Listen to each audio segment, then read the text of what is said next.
பேசக்கூடாது என முதலமைச்சர் மு.க.ஸ்டாலின் தெரிவித்துள்ளதை நாம் அண்மை செய்தியாக பார்த்துக் கொண்டிருக்கின்றோம். சட்டப்பேரவையில் இன்று கரூர் துயர் சம்பவம் குறித்து முதலமைச்சர் மு.க.ஸ்டாலின் விளக்கம் அளித்தார். அவரைத் தொடர்ந்து எதிர்க்கட்சித் தலைவர் எடப்பாடி பழனிசாமி உரை நிகழ்த்தி வருகிறார். இந்நிலையில் அவையில் பொத்தாம் பொதுவாக பேசக்கூடாது என்று முதலமைச்சர் மு.க.ஸ்டாலின் தெரிவித்துள்ளார். கூடுதல் விவரங்களை செய்தியாளர் ராஜேஷ் வழங்க கேட்கலாம். ராஜேஷ், தற்பொழுது முதலமைச்சர் மு.க.ஸ்டாலின் அவையில் பொத்தாம் பொதுவாக பேசக்கூடாது என்று குறிப்பிட்டுள்ளார். இது குறித்து ஏன் அவ்வாறு இந்த விளக்கத்தை அவர் கொடுத்துள்ளார்? கூடுதல் விவரங்களை பதிவு செய்யலாம். ராம்குமார், கரூர் விவகாரம் தொடர்பாக சட்டப்பேரவையில் காரசாரமான விவாதம் என்பது நடைபெற்று வருகிறது.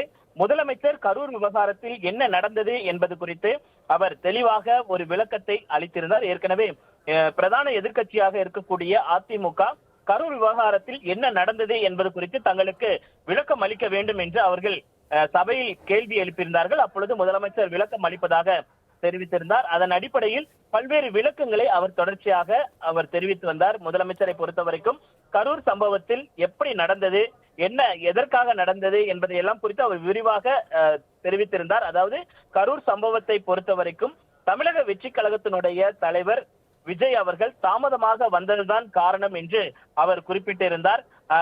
அதே போல இந்த சம்பவம் நடந்தவுடனே அரசு இயந்திரம் எவ்வாறு செயல்பட்டது, எப்படியெல்லாம் தொடர்ச்சியாக காவல்துறை, மருத்துவம் உள்ளிட்ட எல்லாவற்றையும் ஒருங்கிணைத்து எப்படி பணியாற்றினார்கள் என்பது குறித்து முதலமைச்சர் தெளிவாக எடுத்துரைந்தார். அப்பொழுது அவர் பேசும் பொழுது பல்வேறு குற்றச்சாட்டுகள் உள்ளிட்டவைகளையும் அவர் தெரிவித்திருந்தார். அந்த அடிப்படையில் பார்க்கும்பொழுது கரூர் மாவட்ட எல்லை தவிட்டுப்பாளையம் சோதனை சாவடி நிகழ்ச்சிக்கு பின் கேரவன் வாகனம் திருக்காம்புலியூர் ரவுண்டானாவை அடைந்தது உள்ளிட்ட பல்வேறு கருத்துக்களை அவர் ஒவ்வொன்றாக இந்த நிகழ்வு தொடர்பாக பல்வேறு கருத்துக்களை தொடர்ச்சியாக தெரிவித்து வந்தார்.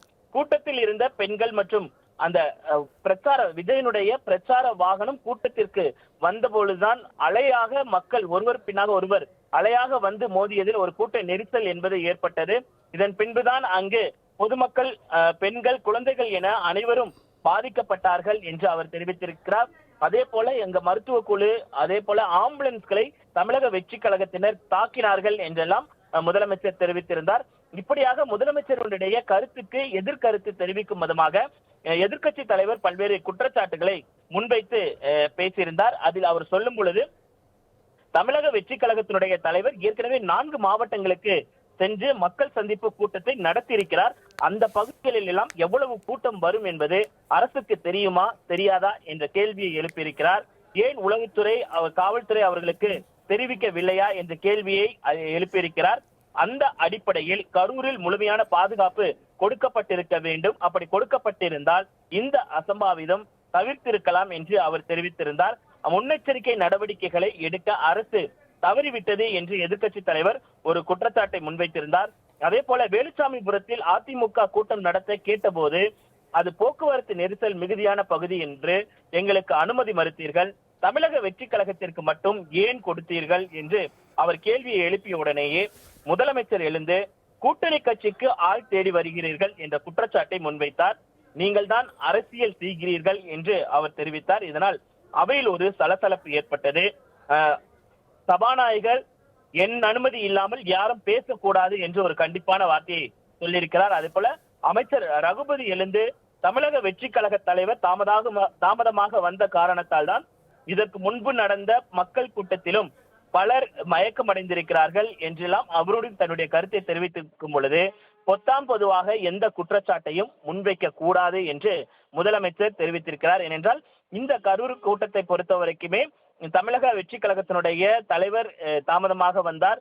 காவல்துறை 600 பேர் தான் இருந்தார்கள் என்று முதலமைச்சர் தெரிவித்திருந்தார். இந்த குற்றச்சாட்டுக்கெல்லாம் பதிலளிக்கும் விதமாக எதிர்க்கட்சி தலைவர் தெரிவித்திருந்தார். அப்படி பேசும் பொழுது உடனே எதிர்க்கட்சி தலைவர் அவை முன்னவர் இதற்கு பதிலடி கொடுக்கும் விதமாக முதலமைச்சர் கரூர் சம்பவத்திற்கு விளக்கம் அளித்தார். அதில் யாரையும் குற்றம் சொல்லவில்லை. எதிர்க்கட்சி தலைவர் உள்நோக்கம் உள்ளது போல பேசுவது அரசாங்கத்தின் மீது பலமான குற்றச்சாட்டுகளை வைப்பது ஏற்புடையது அல்ல என்று அவை முன்னவர் தெரிவித்திருக்கிறார். அதனைத் தொடர்ந்து எதிர்க்கட்சி தலைவர் பேசும் பொழுது நாங்கள் கூட்டணிக்காக பேசுகிறோமா, பேசவில்லை, அதற்காக பேசவில்லை, உயிர் பலி ஏற்பட்டிருக்கிறது, அதற்கு என்ன சம்பந்தம் என்பதை தான் நாங்கள் கேள்வியாக எழுப்புகிறோம் என்று அவர் தெரிவித்தார். மீண்டும் முதலமைச்சர் எழுந்து கூட்டணிக்காகவே எதிர்க்கட்சி தலைவர் இந்த குற்றச்சாட்டை முன்வைக்கிறார், பேசுகிறார் என்று தெரிவித்திருக்கிறார். இதனைத் தொடர்ந்து பேசிய எதிர்க்கட்சி தலைவர் பல கூட்டங்கள் அங்கு நடைபெற்றுள்ளது, ஆனால் நாங்கள் வேலுச்சாமிபுரத்தில் அனுமதி கேட்டபோது அனுமதி வழங்கப்படவில்லை. நீங்கள் பேசுவது வேடிக்கையாக உள்ளது என்று முதலமைச்சரை நோக்கி தெரிவித்திருக்கிறார். அதனைத் தொடர்ந்து பேசிய சபாநாயகர், காவல்துறை சூழலுக்கு ஏற்றார் போல்தான் அனுமதி வழங்குவார்கள் என்ற கருத்தை சபாநாயகர் தெரிவித்திருக்கிறார். அதனைத் தொடர்ந்து பேசிய எடப்பாடி பழனிசாமி, தகுந்த இடத்தை வழங்க வேண்டும் என்பதே நீதிமன்றத்தின் உத்தரவாக இருக்கிறது. அதே போல மற்றொரு கேள்வியும் எதிர்க்கட்சி தலைவர் எழுப்பினார். இரவு 1 மணிக்கு ஏன் பிரேத பரிசோதனை செய்ய வேண்டும்? உடற்கூறாய்வு செய்ய எத்தனை மருத்துவர்கள் ஈடுபடுத்தப்பட்டனர் என்ற கேள்வியை எழுப்பியிருக்கிறார். உடனடியாக எழுந்து பதில் சொன்ன முதலமைச்சர், நியாயமாக பேசினால் இறுதியில் பதில் சொல்லலாம், ஆனால் தவறாக பேசுவதால் பத்திரிகை செய்தியாக சொல்ல முடியும் என்றெல்லாம் கருத்துக்களை அவர் தெரிவித்திருக்கிறார். ராஜேஷ், முதலமைச்சர் பேசும் பொழுது அங்கு உடற்கூறாய்வு செய்த பிறகு உடல்களை வைப்பதற்கான குளிர்சாதன வசதி இல்லை என்பதால் உடனடியாக அவர்கள் உடற்கூறாய்வு செய்யப்பட்டு உறவினர் ஒப்படைக்கப்பட்டது என்ற ஒரு கருத்தினையும் தெரிவித்திருந்தார். இந்நிலையில் உடற்கூறாய்வு செய்ய ஏன் 1 மணி எடுத்துக்கொள்ளப்பட்டது என்ற ஒரு விளக்கத்தை எதிர்க்கட்சித் தலைவர் கேட்கும்போது இது அரசியல் உள்நோக்கமாக தானே பார்க்கப்படுகிறது. இல்ல, இந்த கேள்வியை நீதிமன்றத்திலையும் எழுப்பியிருந்தார்கள். ஏன் 1 மணிக்கு, அதாவது உயர் நீதிமன்றமும் சரி உச்ச நீதிமன்றத்திலும் இந்த கேள்வி பிரதானமாக வைக்கப்பட்டது. 41 உடல்களும் எப்படி அவசரமாக பிரேத பரிசோதனை செய்யப்பட்டது, எத்தனை டேபிள்கள் போடப்பட்டது என்பதெல்லாம் உச்ச நீதிமன்றத்தின் வாதமாகவே வைக்கப்பட்டது. அப்பொழுது உச்ச நீதிமன்றத்தின் நீதிபதிகள் ஒரு கருத்தை தெரிவித்திருந்தார்கள். அவசர காலத்தில் இந்த மாதிரியான பிரேத பரிசோதனை செய்வதற்கு சிறப்பு அனுமதி என்பது உண்டு என்ற கருத்தை அவர்கள் தெரிவித்திருந்தார்கள். இருந்தாலும் அதற்கு முதலமைச்சர் எடப்பாடி பழனிசாமி கேள்வி எழுப்புவது என்பது, இரவு 1 மணிக்கு ஏன் பிரேத பரிசோதனை செய்தீர்கள்? ஏனென்றால் பொதுவாகவே 6 மணிக்கு மேலாக பிரேத பரிசோதனை செய்யக்கூடாது என்பது இருக்கிறது. ஆனால் சிறப்பு அனுமதி பெற்று செய்யலாம் என்பதும் உச்சநீதிமன்றத்தின் வாயிலாக வழக்கறிஞர்கள் உச்சநீதிமன்ற நீதிபதிகளே சுட்டிக்காட்டியிருக்கிறார்கள். அந்த வகையில் தற்பொழுது மக்கள் நல்வாழ்வுத்துறை அமைச்சர் மா சுப்பிரமணியன் அவர்கள் அவையில் தன்னுடைய பதிலை எடுத்து உரைத்து வருகிறார். அதில் 1474 மருத்துவர்கள், கல்லூரி முதல்வர்கள் உட்பட பணியாளர்கள் கரூர் சம்பவத்திற்கு பிறகு பணியில் இருந்தார்கள். உடற்கூறாய்வு சிறப்பு மருத்துவர்கள் எண்ணிக்கை 3 பேர் மட்டுமே. ஆனால் அவசியம் கருதி மாவட்ட ஆட்சித்தலைவரின் அனுமதியை பெற்று 39 உடல்களை உடற்கூறாய்வு செய்ய நடவடிக்கை எடுக்கப்பட்டது. அதன்படி வெளி மாவட்டங்களில் இருந்து 22 உடற்கூறாய்வு மருத்துவர்கள் வரவழைக்கப்பட்டனர். மொத்தம் 25 மருத்துவர்கள் 5 மேடையில் வைத்து உடற்கூறாய்வு மேற்கொண்டனர். 29/9/2025 பிற்பகல் 4 மணிக்கு உடற்கூறாய்வு முடிக்கப்பட்டது. 14 மணி நேரம் உடற்கூறாய்வு நடைபெற்றது. வீடியோ பதிவுடன் தான் இந்த உடற்கூறாய்வு செய்யப்பட்டது என்று தொடர்ச்சியாக மக்கள் நல்வாழ்வுத்துறை அமைச்சர் எதிர்க்கட்சி தலைவருக்கு தன்னுடைய பதிலை அளித்து வருகிறார். ராம்குமார்.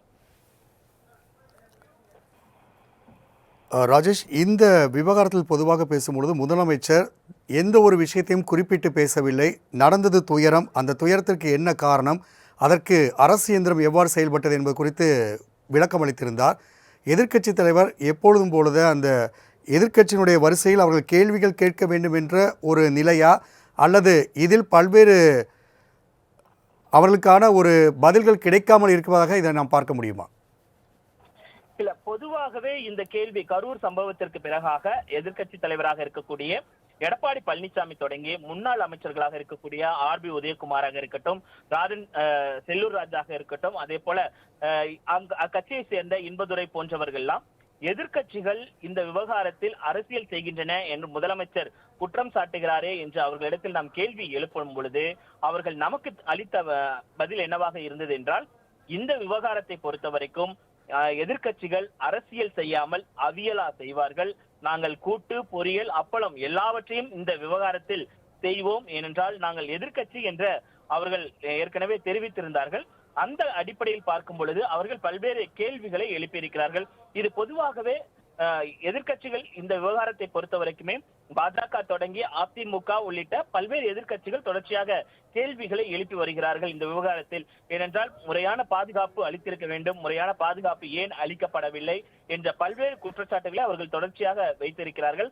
அதே போல ஒவ்வொரு முறையுமே அரசாங்கத்தினிடம் கேள்வி எழுப்பும் பொழுதும் அவர்கள் முறையான அந்த டேட்டா என்று சொல்வார்கள். அந்த டேட்டா அடிப்படையில் பேசும் பொழுது ஏற்கனவே ஒரு முரண் வரத்தான் செய்கிறது. ஏனென்றால் இதற்கு முன்பாக பேசிய ADGP-யாக இருக்கட்டும், அதே போல அமுதா IAS உள்ளிட்ட அந்த அரசு அதிகாரிகள் ஒரு செய்தியாளர் சந்திப்பை நடத்தியிருந்தார்கள். அப்பொழுது பேசும் பொழுது கூட 500க்கும் மேற்பட்ட காவலர்கள் தான் அங்கு பணியில் இருந்தார்கள், பாதுகாப்பு பணியில் ஈடுபட்டிருந்தார்கள். நாங்கள் காவல்துறையை பொறுத்த வரைக்குமே 50 பேருக்கு ஒரு காவல்துறை என்ற எண்ணிக்கையில் தான் நாங்கள் கொடுப்போம். ஆனால் கரூரை பொறுத்த வரைக்கும் 20 பேருக்கு ஒரு காவல்துறை என்று நாங்கள் கணக்கிட்டு 500க்கும் மேற்பட்ட காவலர்களை அங்கு நிறுத்தியிருந்தோம் என்று தெரிவித்திருந்தார்கள்.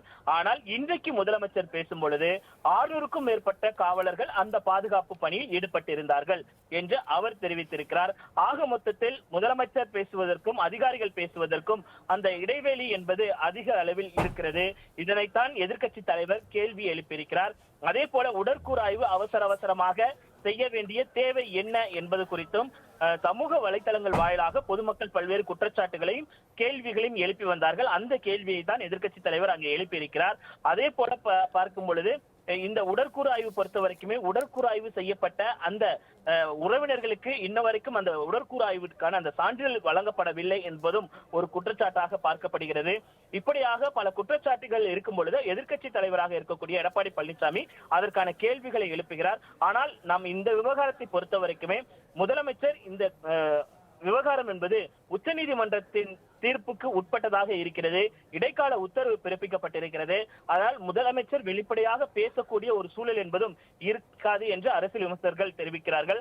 அதே நேரத்தில் இந்த சட்டப்பேரவை விவகாரத்தை பொறுத்த வரைக்குமே மா சுப்பிரமணியம் தொடர்ச்சியாக எதிர்க்கட்சி தலைவருக்கு தன்னுடைய பதிலை தொடர்ச்சியாக செய்து வருகிறார். கடந்த ஜூன் மாதம் அகமதாபாத் விமானத்தில் ஒருவரை தவிர அனைவரும் உயிரிழந்தனர். 229 உடல்களை 12 மணி நேரத்தில் உடற்கூறாய்வு செய்து முடித்துள்ளனர். உச்சநீதிமன்ற உயர்நீதிமன்ற வழக்குக்காக அந்த பதிவுகளை தயாராக அரசு வைத்திருக்கிறது. ஏனென்றால் தொடர்ச்சியாக விசாரணை என்பது நடைபெற்று வரும் பொழுது உச்சநீதிமன்றமோ உயர்நீதிமன்றமோ அந்த கேள்விகளை எழுப்பும் பொழுது அதற்கான பதிவுகள் எங்களிடம் இருக்கிறது. உடற்கூறாய்வு எப்படி நடந்தது, என்ன நடந்தது, இதில் எந்த ஒரு ஒளிவு மறைவும் இல்லை என்று அவர் திட்டவட்டமாக தெரிவித்திருக்கிறார். உடற்கூறாய்வில் சந்தேகத்தை ஏற்படுத்துவது ஏற்புடையது அல்ல என்று அமைச்சர் தெரிவித்திருக்கிறார். அதே போல அமைச்சர் ஏவா வேலு பேசும் பொழுது தமிழக வெற்றி கழகத்தினுடைய தலைவர் விஜய்க்கு என்ன கூட்டம் கூடியதோ அதை விட அதிகமான நபர்கள் எதிர்க்கட்சி தலைவரை பேச்சை கேட்க அதே இடத்தில் கூடினார்கள். ஏற்கனவே அதே இடத்தில் தானே எதிர்க்கட்சி தலைவர் பேசினார். அப்போது எந்த சம்பவம் நடைபெறவில்லையே, அதை கேட்பதற்காக வந்த கூட்டம், ஆனால் தமிழக வெற்றி கழகம் தலைவரை பார்ப்பதற்காக வந்த கூட்டம் என்று அவர் தெரிவித்திருக்கிறார். ராஜேஷ், இந்த வேலுச்சாமிபுரத்தில் 2 நாட்களுக்கு முன்பாக தான் அதிமுக அந்த கூட்டத்தை நடத்தியது என்று முதலமைச்சர் விளக்கம் அளித்திருந்தார். அந்த இடத்தில் அவர்கள் நாங்கள் இந்த இடத்தில் கேட்கவே இல்லை, எங்களுக்கு கொடுத்தார்கள் என்று கூறும் பொழுது அந்த இடத்தில் அதிமுக ஏன் கூட்டத்தை நடத்தியது என்ற ஒரு கேள்வியும் எழுகிறது இல்லையா? இது பொதுவாகவே அந்த எங்கு வழங்கப்பட்டிருக்கிறதோ அந்த கட்டாயத்திற்காக நாங்கள் நடத்தினோம் என்று ஏற்கனவே முன்னாள் அமைச்சராக இருக்கக்கூடிய விஜயபாஸ்கர் தெரிவித்திருந்தார். எங்களுக்கு அதிகப்படியான கூட்டம் வரும், ஆனால் நாங்கள் அந்த கூட்டத்தை ஒழுங்குபடுத்தினோம், கட்டுப்படுத்தினோம். ஆனால் இந்த கூட்டம் எங்களுக்கும் இதே மாதிரி சம்பவம் நடந்திருக்கும், ஆனால் நாங்கள் அதற்கான முறையான ஏற்பாடுகளை செய்திருந்தோம். காவல்துறை அப்பொழுதும் எங்களுக்கு எந்த விதமான பாதுகாப்பும் வழங்கவில்லை, எங்களுக்கு இந்த இடம் வேண்டாம் என்று நாங்கள் ஏற்கனவே தெரிவித்திருந்தோம் என்று முன்னாள் அமைச்சராக இருக்கக்கூடிய விஜயபாஸ்கர் அவர்கள் தெரிவித்திருந்தார்கள். தமிழக வெற்றி கழகத்தை பொறுத்த வரைக்குமே அவர்கள் தரப்பிலுமே இருந்து இந்த இடத்தை நாங்கள் கேட்கவில்லை, ஏனால் இது ஒரு குறுகலான இடமாக இருக்கிறது. நடுவிலே இந்த சென்டர் மீடியம் வேறு இருப்பதால் மக்கள் அடர்த்தி வரும் பொழுது அசம்பாவிதம் ஏற்படுவதற்கான வாய்ப்புகள் இருப்பதாக நாங்கள் முன்னாடியே தெரிவித்திருந்தோம் என்றெல்லாம் அவர்கள் தரப்பிலிருந்து சொல்லப்படுகிறது. இப்படியாக இந்த இடம் என்பது ஒரு குறுகலான இடம் என்பதை ஏற்கனவே அவர்கள் அனுமதி மறுத்திருக்கிறார்கள். இருந்த போதிலும் அங்கு கூட்டத்தை வெற்றிகரமாக அதிமுக நடத்தி முடித்திருந்தது. ஆனால் தமிழக வெற்றி கழகத்தால் அது நடத்த முடியவில்லை என்பதுதான் இங்கு பார்க்க வேண்டியதாக இருக்கிறது. அதனை தான் அமைச்சர் ஏவா வேலு அவர்கள் சுட்டிக்காட்டி தற்பொழுது சட்டப்பேரவையில் பேசி வருகிறார். ராம்குமார். ராஜேஷ், இன்று சட்டப்பேரவையில் தொடர்ந்து கரூர் சம்பவம் தொடர்பாக விவாதம் நடைபெற்று வரக்கூடிய சூழ்நிலையில் எதிர்க்கட்சிகள் பல்வேறு கேள்விகளை முன்வைத்து வருகின்றனர். இந்த கரூரில் 41 பேர் உயிரிழந்தது தொடர்பாக பல்வேறு கேள்விகளை முன்வைத்து வரக்கூடிய சூழ்நிலையில் முக்கியத்துவம் கொடுத்து எந்தெந்த கேள்விகள் கேட்கப்படுகிறது, அதற்கு என்ன மாதிரியான விளக்கங்கள் அரசு தரப்பிலிருந்து அளிக்கப்படுகிறது? பொதுவாகவே இந்த விவகாரத்தை பொறுத்த வரைக்குமே எதிர்க்கட்சி தலைவர் முறையான உரிய பாதுகாப்பு இல்லை, பாதுகாப்பு கொடுக்கப்படவில்லை என்பது எதிர்க்கட்சியினுடைய குற்றச்சாட்டாக இருந்தது. அதற்கு பதிலளித்த முதலமைச்சர் முறையான ஏற்பாடுகளை காவல்துறை சார்பாக நாங்கள் ஏற்பாடுகள் செய்திருந்தோம். அரசு இயந்திரம் முறையாக செயல்பட்டது.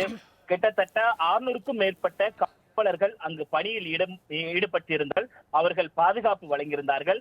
ஆனால் ஒரு கூட்டத்தை பார்ப்பதற்காக தலைவரை பார்ப்பதற்காக அந்த கூட்டம் வந்ததால் அங்கு அவருடைய வாகனம் வரும் பொழுது மக்கள் அலை என்பது ஒருவர் மீது ஒரு நெரிசல் என்பது ஏற்பட்டது. அந்த நெரிசலில் தான் மக்களுக்கு இந்த மாதிரியான ஒரு அசம்பாவிதம் நடைபெற்றிருக்கிறது. அதே போல மின்சார துண்டிப்பு நடைபெற்றதாக ஒரு குற்றச்சாட்டு எழுந்தது. அதற்கும் பதிலளிக்கும் விதமாக முதலமைச்சர் தன்னுடைய கருத்தை தெரிவித்திருக்கிறார்.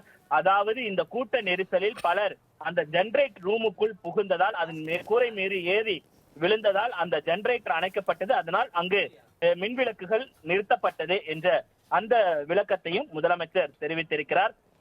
தற்பொழுது எதிர்க்கட்சியின் இன்னொரு முக்கியமான கேள்வி என்னவென்றால் உடற்கூறாய்வு எப்படி நடந்தது, அவ்வளவு சீக்கிரம் ஏன் இரவு 1 மணிக்கெல்லாம் நடத்தினீர்கள் என்ற ஒரு குற்றச்சாட்டை அவர்கள் வைத்திருந்தார்கள். அதற்கான பதிலையும் அமைச்சர் மா சுப்பிரமணியன் அவருடைய பதிலுரையில் அவர் தெரிவித்திருக்கிறார். அதில் பல்வேறு கருத்துக்களை அவர் தொடர்ச்சியாக தெரிவித்து வந்தார். அதாவது எத்தனை மருத்துவர்கள் இருந்தார்கள் என்று எல்லாம் கேள்விகள் எழுப்பப்பட்டது. அதுக்கு 1474 மருத்துவர்கள், கல்லூரி முதல்வர்கள் உள்ளிட்ட பணியாளர்கள் கரூர் சம்பவத்திற்கு பணியில் இருந்தார்கள். உடற்கூறாய்வு என்பது சிறப்பு மருத்துவர்களாக அவர்கள் செய்யப்பட்டது. அவசியம் கருதி மாவட்ட ஆட்சியாளர்களுடைய தலைவருடைய அனுமதியை பெற்று 39 உடல்கள் உடற்கூறாய்வு செய்யப்பட்டது. வெளி மாவட்டங்களில் இருந்து பல்வேறு மருத்துவர்கள் வரவழைக்கப்பட்டார்கள். மொத்தமாக 25 மருத்துவர்கள் 5 மேடையில் வைத்து உடற்கூறாய்வை மேற்கொண்டார்கள். 29/9/2025 பிற்பகல் 4 மணி வரைக்கும் உடற்கூறாய்வு என்பது முடிக்கப்பட்டது. 14 மணி நேரம் உடற்கூறாய்வு நடைபெற்றது. வீடியோ பதிவு செய்யப்பட்டிருக்கிறது. கடந்த ஜூன் மாதம் அகமதாபாத் விமான விபத்தில் ஒருவர் தவிர அனைவரும் உயிரிழந்தார்கள். அப்பொழுது 229 உடல்களை 12 மணி நேரத்தில் உடற்கூறாய்வு செய்து முடித்திருக்கிறார்கள் என்ற மேற்கோளை அவர் சுட்டிக்காட்டியிருக்கிறார். உச்சநீதிமன்றம் உயர்நீதிமன்ற வழக்குகள் சென்று கொண்டிருக்கிறது. உச்சநீதிமன்றமோ உயர்நீதிமன்றமோ கேட்டால் அனைத்து வீடியோ ஆதாரங்களையும் சமர்ப்பிக்க இந்த அரசு தயாராக இருக்கிறது. இதில் ஒளிவு மறைவு என்பது இல்லை. உடற்கூறாய்வில் சந்தேகத்தை ஏற்படுத்துவது எந்த வகையிலும் ஏற்புடையது அல்ல என்று அவர் பதிலடி கொடுத்திருக்கிறார். இப்படியாக வாதங்கள் தொடர்ச்சியாக சென்று கொண்டிருக்கக்கூடிய சூழ்நிலையில் எதிர்க்கட்சி தலைவர் மீண்டும் பல்வேறு கேள்விகளை எழுப்பியிருக்கிறார். அதில் உரிய முறையில் பாதுகாப்பு கொடுத்திருந்தார், உயிர் இழப்பிற்கு அவசியம் இருந்திருக்காது, நாங்கள் அரசியல் செய்யவில்லை, காலையில் பாதிக்கப்பட்டவர்களை நேரில் சென்று ஆறுதல் தெரிவித்து அஞ்சலி செலுத்தினேன், ஆம்புலன்ஸில் கரூர் மாவட்ட திமுக மருத்துவர் அணி என விளம்பரம் ஒட்டப்பட்டிருந்தது, சம்பவம் நடைபெற்று முடிந்தவுடன் ஒரு நபர் ஆணையம் முதலமைச்சரால் அமைக்கப்பட்டது, ஆனால் உதவியாளர்கள் வழங்கப்படவில்லை, அப்போது சம்பந்தப்பட்டவர்கள் தெரிவிக்கும் கருத்தை எப்படி பதிவு செய்ய முடியும் என்று அந்த கேள்வியை எழுப்பியிருக்கிறார். உடனடியாக எழுந்த அவை முன்னவர் முதலமைச்சர் ஒரு சம்பவம் நடைபெற்றது என்பதற்காக இரவு முழுவதும் தூங்காமல் இருந்து விமானம் மூலம் நேரில் சென்று பார்த்துவிட்டு வந்தாரே, அந்த பெருந்தன்மையை பாராட்ட வேண்டாமா என்ற கேள்வியை அவை முன்னவர் எதிர்க்கட்சி தலைவரை பார்த்து எழுப்பியிருக்கிறார். முதலமைச்சர் உடனே எழுந்து ஒரு நபர் ஆணையம் அமைத்தது குறித்து எதிர்க்கட்சி தலைவர் கூறினார். 28ஆம் தேதி மதியம்தான் அவர் சென்றிருக்கிறார், தனி விமானத்தில் செல்லவில்லை என்றெல்லாம் அவர் தெரிவித்திருக்கிறார்.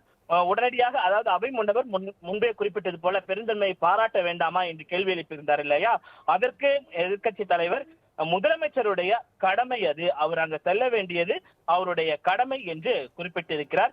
இப்படியாக தொடர்ச்சியான வாதங்கள் என்பது சென்று கொண்டிருக்கக்கூடிய நிலையில் காரசாரமான விவாதம் நடைபெற்றுக் கொண்டிருக்கிறது. முதலமைச்சர் உடனடியாக எழுந்து முதலமைச்சர் கடமை என்பதை நான் ஏற்றுக்கொள்கிறேன், ஆனால் தூத்துக்குடி சம்பவத்திற்கு எதிர்க்கட்சி தலைவர் என்ன சொல்கிறார், என்ன சொன்னார் என்று அவர் கேள்வி எழுப்பியிருக்கிறார். இது முக்கியமான கேள்வியாக பார்க்கப்படுகிறது.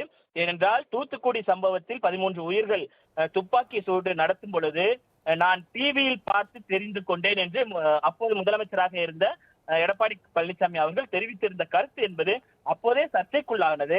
அதைத்தான் தற்பொழுது மேற்கோள் காட்டி தற்பொழுது முதலமைச்சர் அவையில் இந்த கேள்வியை எழுப்பியிருக்கிறார்.